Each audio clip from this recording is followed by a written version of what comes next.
घड्याळ नसते तर मराठी निबंध.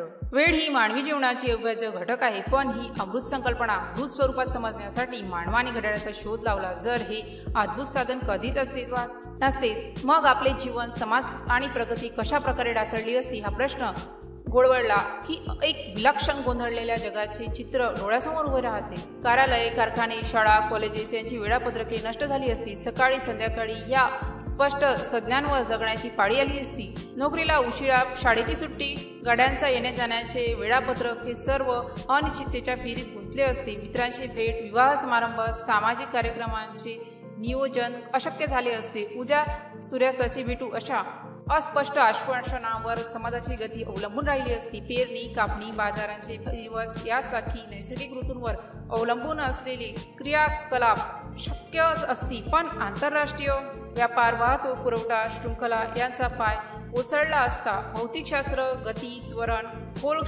खगोलशास्त्र, ग्रहण, ग्रहाची स्थिती, रसायनशास्त्र, प्रक्रियेचा वेग यासारख्या अनेक शाखांमध्ये अचूक मापनाशिवाय प्रयोग व सिद्धांत अडखडले असते. न्यूटन किंवा आईन्स्टाईनचे कार्य मोठ्या प्रमाणावर अविरुद्ध झाले असते. कारखान्यातील उत्पादन ओळी, वाहतुकीचे नेटवर्क, संदेशवहन, टेलिग्राफमधून इंटरनेटपर्यंत या सर्वांना अचूक वेळ समन्वयाची गरज असते. घड्याळ नसते तर तंत्रज्ञानाची प्रगती मुळातच मंदावली असती किंवा वेगळ्या मार्गाने गेली असती. कम्प्युटर, GPS, उपग्रह, संदेशवहन, अंतराळ मोहिमा या सर्वांमध्ये अत्यंत अचूक वेळ मापन नॅनोसेकंदापर्यंत गरजेचे आहे. हे शक्य असते तर आजचे डिजिटल युग कधीच जन्माला येऊ शकले नसते. काय होणार, केव्हा होणार या चिंतेने माणसाचे मानसिक संतुलन डगमळले असते. सततची बडबड, वेळेच्या अभावी होणारी ओझे यामुळे ताण वाढला असता.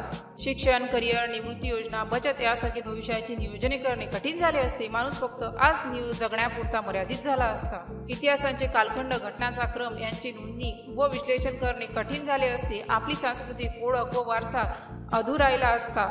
घड्याळ हे केवळ वेळ दाखवणारे साधन नसून मानवी सभ्यतेचे, संघटनेचे व प्रगतीचे एक प्रतीक आहे. त्याशिवाय जगणे म्हणजे अत्यंत अराजक, अव्यवस्था आणि अनिश्चिततेत भटकण्यासारखे असते. घड्याळाने वेळेला आकार दिला, तिला मोजमापणी व नियंत्रण करण्याची क्षमता दिली. म्हणूनच घड्याळ नसते तर ही कल्पना केवळ एक मानसिक प्रयोग राहिली तरी ती आपल्याला एक महत्त्वाचा इशारा देते. वेळ ही आपली सर्वात मौल्यवान संपत्ती आहे आणि तिचे व्यवस्थापन करणारे घड्याळ हे मानवी बुद्धिमत्तेचे एक अप्रतिम श्रेष्ठ साधन आहे. त्याशिवाय आधुनिक जगाचा पायाच कोसळून पडला असता.